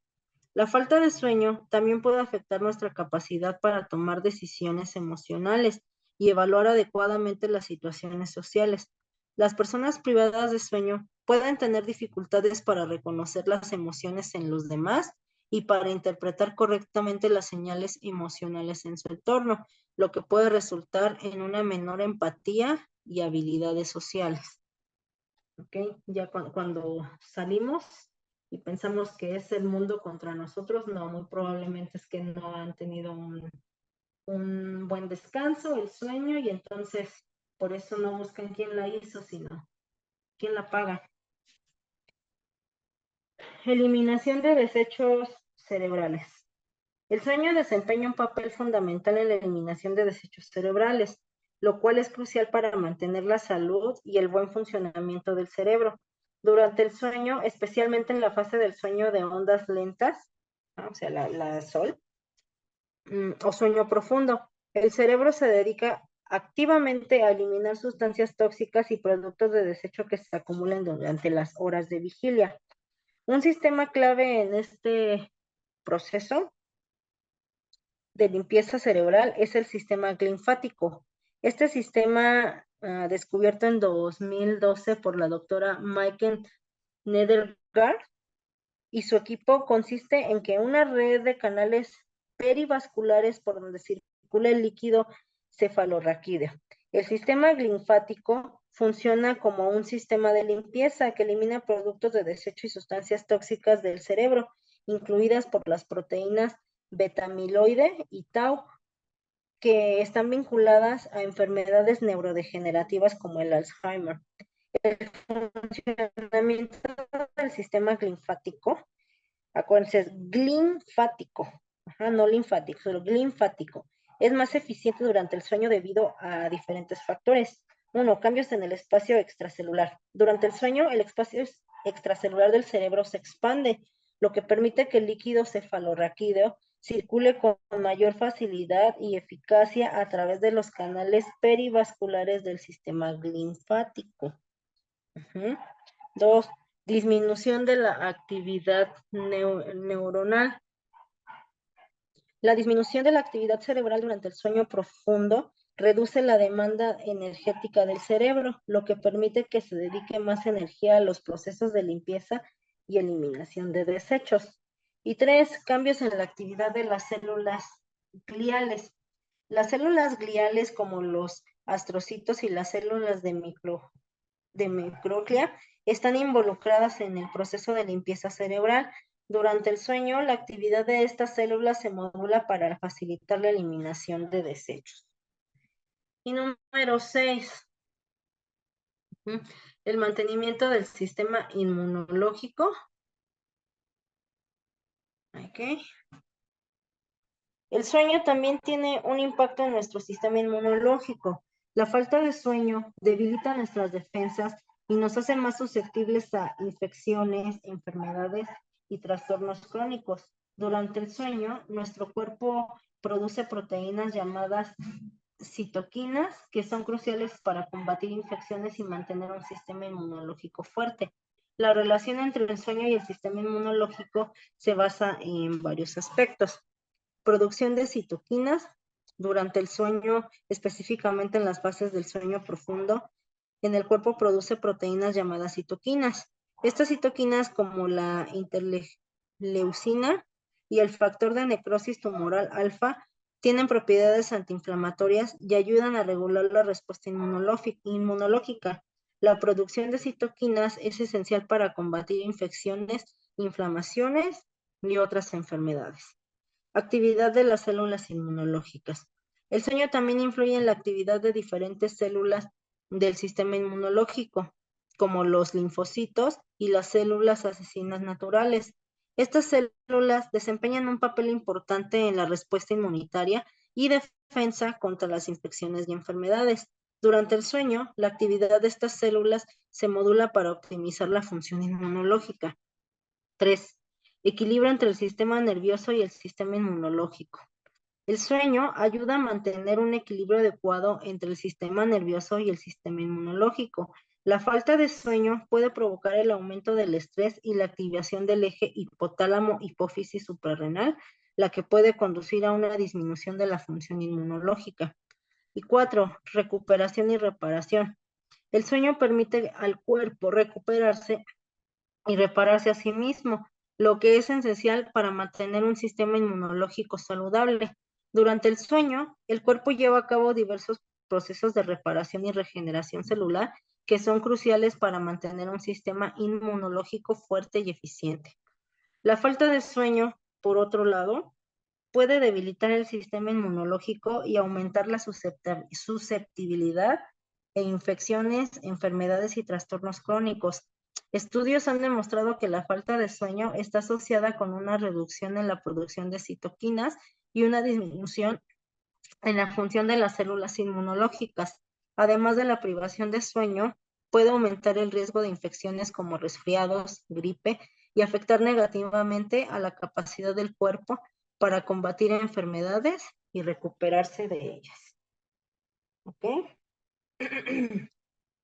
Y pues bueno, para terminar con este bloque, vamos a ver insomnio, narcolepsia y trastornos de conducta, perdón, aquí me equivoqué, asociados a esto. Un trastorno del sueño son alteraciones.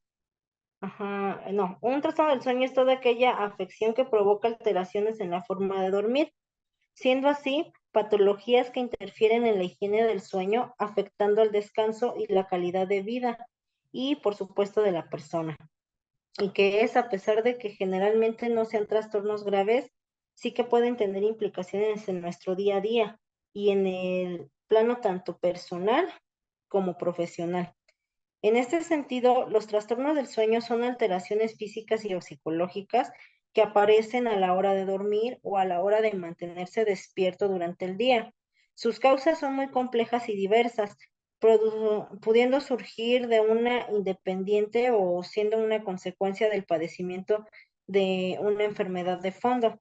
Del mismo modo, las alteraciones en nuestros hábitos y patrones de sueño, es decir, empezar a trabajar de noche, estar criando a un bebé, tener un nuevo trabajo en el que tenemos que madrugar mucho, etc.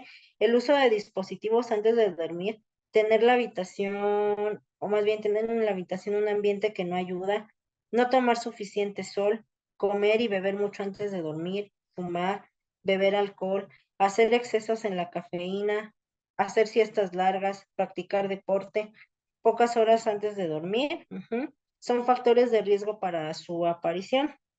De forma general, los trastornos del sueño provocan síntomas tales como agotamiento físico y mental, bajo rendimiento, somnolencia diurna, cansancio, irritabilidad, dificultad para cumplir con nuestras obligaciones laborales y personales. Y es que dormir las horas necesarias y lograr que éstas sean de calidad es imprescindible para garantizar un buen estado de salud físico y mental, porque más allá del impacto en lo que la calidad de vida y el rendimiento se refiere, sufrir un trastorno de sueño, los cuales se presentan en mayor o menor medida en el 50% de la población, puede en los casos más severos incrementar el riesgo de sufrir infartos cerebrovasculares, diabetes tipo 2, problemas óseos e incluso cáncer, pues se han demostrado que las personas con problemas de sueño tienen más probabilidades de desarrollar cáncer colorectal y de mama. Por todo ello, es esencial no solo tener en cuenta que el insomnio no es el único trastorno del sueño, sino conocer las manifestaciones de los más importantes, y desde la década de los 90, los trastornos del sueño se clasifican según sus síntomas, contando con una última revisión que data del año 2014 y que en la que nos vamos a centrar a continuación. ¿Sale? El insomnio. Es el trastorno del sueño más común y se manifiesta con problemas para conciliar el sueño o bien para mantenerlo a lo largo de la noche, así como con tendencia a despertarse demasiado pronto y no poder volver a dormir. Puede ser de corta duración, definiendo así un insomnio agudo, en el que los problemas para dormir no se prolongan más de 3 meses, emergiendo por situaciones puntuales de estrés, pero también podemos encontrarnos con el insomnio crónico, aquel en el que los problemas para dormir se prolongan más de 3 meses y aparecen mínimo 3 noches a la semana. Aquí hay riesgo de impacto en la salud física y mental, y teniendo en cuenta que afecta al 10% de los adultos y que suele estar asociado a un problema de ansiedad o de depresión o a una enfermedad orgánica no diagnosticada, es importante buscar ayuda médica. La hipersomnia. La hipersomnia es un trastorno del sueño que se manifiesta con una somnolencia diurna excesiva. La persona, a pesar de dormir las horas necesarias, se siente cansada durante el día y con una necesidad constante de dormir. La hipersomnia, que aumenta en un 25% el sueño habitual, puede ser de causa desconocida, pero también estar ligada a afecciones como la fibromialgia o el hipotiroidismo, a una enfermedad vírica o a la obesidad. Pasemos a la narcolepsia. Esta enfermedad se refiere a un trastorno del sueño que se manifiesta por una somnolencia diurna extrema que lleva a la persona a quedarse dormida repentinamente durante el día. Estos episodios de sueño duran entre 2 y 5 minutos y pueden darse en cualquier momento, incluso conduciendo.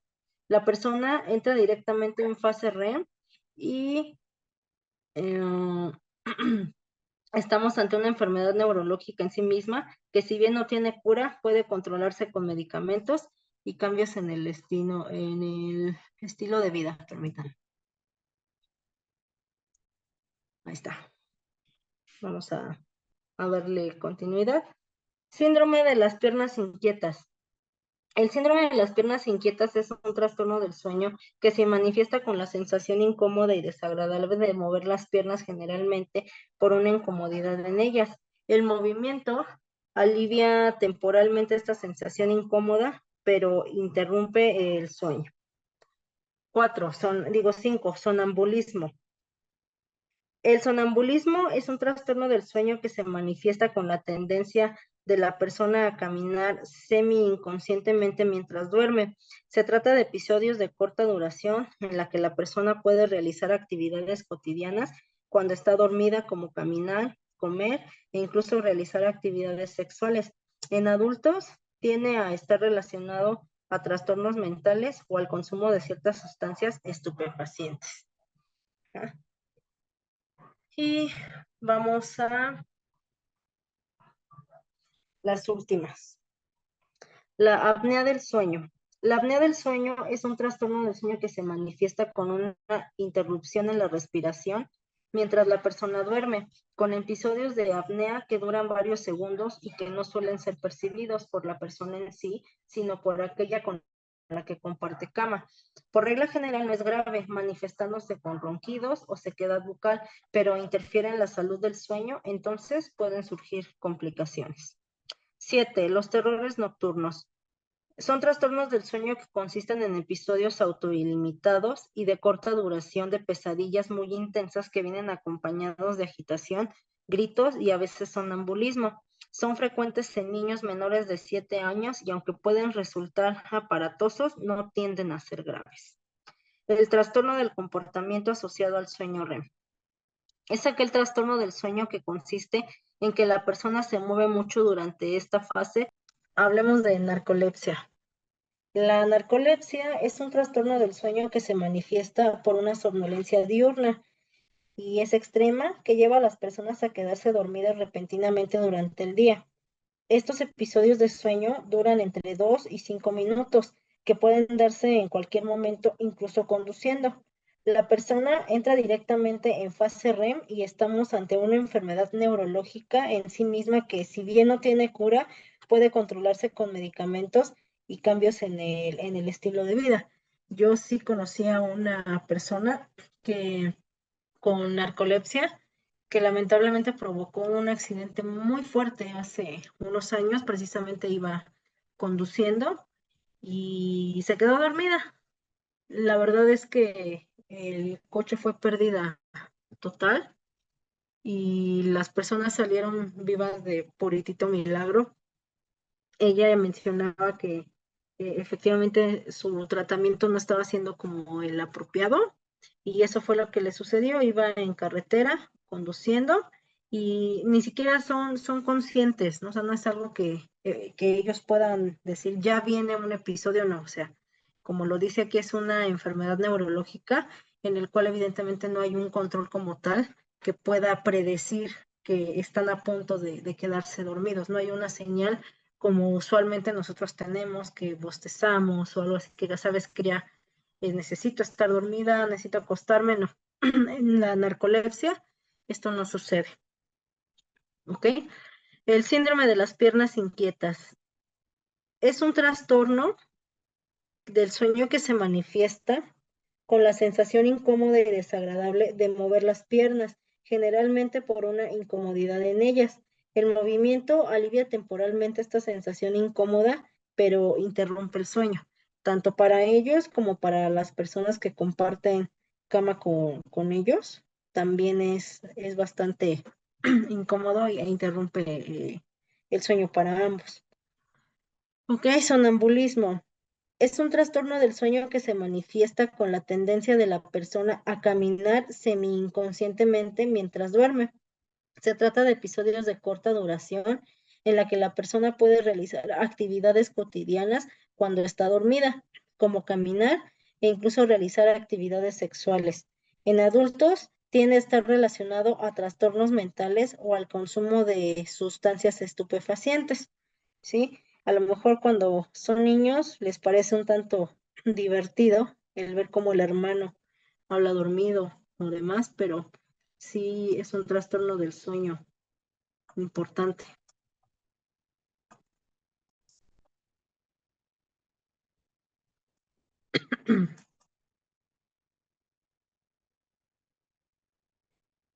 Y bien, vamos a la apnea del sueño. Se manifiesta, bueno, la apnea del sueño es un trastorno que de igual manera, como todo, se manifiesta con una interrupción en la respiración mientras la persona duerme, con episodios de apnea que dure varios segundos y que no suelen ser percibidos por la persona en sí, sino por aquella con la que comparte cama. Por regla general no es grave, manifestándose con ronquidos y sequedad bucal, pero cuando interfiere en la salud del sueño, entonces pueden surgir complicaciones. Aquí en la apnea del sueño, como bien menciona, que se puede, o más bien con ronquidos se representa, hay que tener mucho cuidado cuando nosotros vamos a despertar a alguien que está roncando de esa manera, ¿no? Muchos también lo relacionan a la cuestión de la obesidad o alguna situación de peso, no necesariamente obesidad. Sin embargo, al obstruir la vía respiratoria puede generar un problema más grande, ¿no? A veces, evidentemente, en la desesperación de nosotros querer conciliar el sueño y que la otra persona no me deje, hacemos acciones como aventarles agua. He conocido quienes avientan agua en la cara con un atomizador o algo, o incluso les tapan la nariz. Entonces, hay que tener mucho cuidado con eso. Los terrores nocturnos también son un trastorno del sueño que consiste en episodios autolimitados y de corta duración de pesadillas muy intensas que vienen acompañados de agitación, gritos y a veces sonambulismo. Son frecuentes en niños menores de 7 años y aunque pueden resultar aparatosos, no tienden a ser graves. El trastorno del comportamiento asociado al sueño REM. Está aquel trastorno del sueño que consiste en que la persona se mueve mucho durante esta fase y representado generalmente los sueños que está teniendo. Ajá, muchos lo asocian como cuando, no sé, a lo mejor es un mal ejemplo, ¿no? Pero quizás sí lo asocian mucho cuando ven a un perrito que está en su camita y de repente mueve sus patitas o algo así, lo asocian mucho a este tipo de trastorno. En personas evidentemente también tienden a hacer esos movimientos relacionados a lo que está soñando. Ujú. El otro es el síndrome de sueño y vigilia irregulares. Es un trastorno del sueño muy poco común en el que la persona duerme sin ningún horario real. La cantidad de horas que duerme es óptima, pero el reloj biológico de la persona no regula el ciclo circadiano normal. Está generalmente ligado a alguna alteración de la función cerebral. Y por último, el síndrome del desfase de horario. Este es un trastorno del sueño transitorio que conforma lo que tradicionalmente conocemos como el jet lag. Se trata de un desfase que altera el reloj biológico cuando viajamos a una zona horaria diferente. Mientras el cuerpo se adapta a esta nueva zona, es habitual que haya problemas de sueño, ¿sí? No es más que una adaptación al horario en el que estamos y se acabó. Usualmente cuando se viaja al extranjero, bueno, pues hay quien produce esta alteración del sueño. Y nada más, en realidad era lo único que hacía falta por comentar.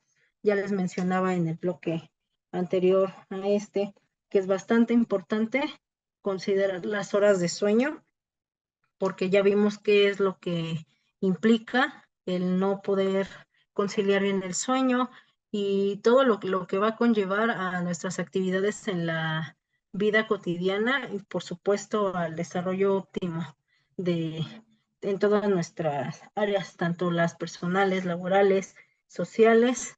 Pues bueno, por aquí se termina esta parte. En el siguiente bloque iniciamos con conducta alimentaria y nuevamente muchas gracias.